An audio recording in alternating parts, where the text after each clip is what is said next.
ਤੇ ਐਵੇਂ ਚਿੜਚਿੜਾਪਨ ਵੀ ਰਹਿੰਦਾ ਹੈਗਾ, ਤਲੀਆਂ खुशक गर्म मिजाज बहुत ज़्यादा, जिंदे च गैस ज़ाबियत, ठीक है जी, और बहुत ज़्यादा खुश्की, खून का बहुत ज़्यादा गाढ़ापन, नाखनों ਦੀਆਂ ਲਾਈਨਾਂ ਤੇਰੀਆਂ ਜਿਹੜੀਆਂ ਨੇ ਬਲੈਕ ਆ ਚੁੱਕੀਆਂ ਨਾਖਨਾਂ ਦੇ ਵਿੱਚ, ਅੰਗੂਠੇ ਦੀਆਂ ਅੰਗੂਠਾ ਦੇਖੇਂਗੇ ਨਾ,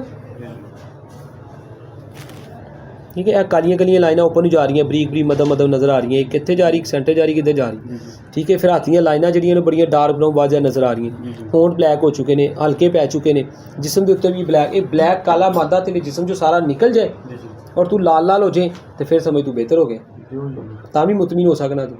ਜਿਵੇਂ ਗੱਡੀ ਦੇ ਅੰਦਰ ਕਾਲਾ ਆਪਣਾ ਇੰਜਨ ਆਇਲ ਹੁੰਦਾ ਨਾ, ਬਲੈਕ ਹੋ ਜਾਏ, ਉਹਦੇ 'ਚ ਕਦੀ ਵੀ ਬਲੈਕ ਕਾਲੇ ਤੇਲ ਦੇ ਵਿੱਚ ਨਵਾਂ ਤੇਲ ਨਹੀਂ ਕਿਸੇ ਨੇ ਪਾਇਆ, ਉਹ ਕੱਢ ਕੇ ਹੀ ਪੈਂਦਾ।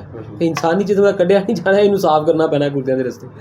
ਇਹਨੂੰ ਜਦੋਂ ਸਾਫ਼ ਕਰ ਲੋਗੇ, ਹਰ ਚੀਜ਼ ਲਾਲ, बड़े अच्छे पिंक कलर के रेड कलर के नाखून हो जाए, हाथ बिल्कुल फ्रैश हो जाए, लाइना बिल्कुल साफ हो जाए और रेड हो जाए, तो समझो तंदुरुस्त हो।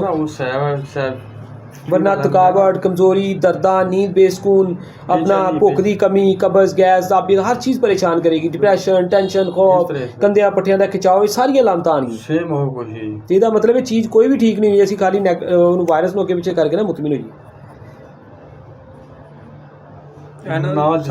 जिसम वादा भुलदा ਸਵਾਰ ਕਮਜ਼ੋਰ ਹੁੰਦਾ ਸਰ ਮੁਸਲਸਲ ਇੰਜ ਅਥਵਾ ਗਰਦਨ ਦੀਆਂ ਸ਼ਰੀਰ ਦਰਦ ਹੈ, ਨਸਾਂ ਹੈ ਬਹੁਤ ਦਰਦ।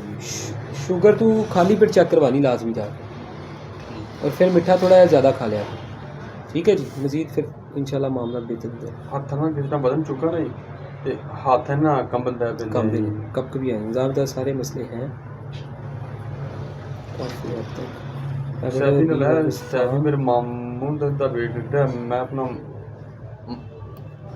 मत्ते आया।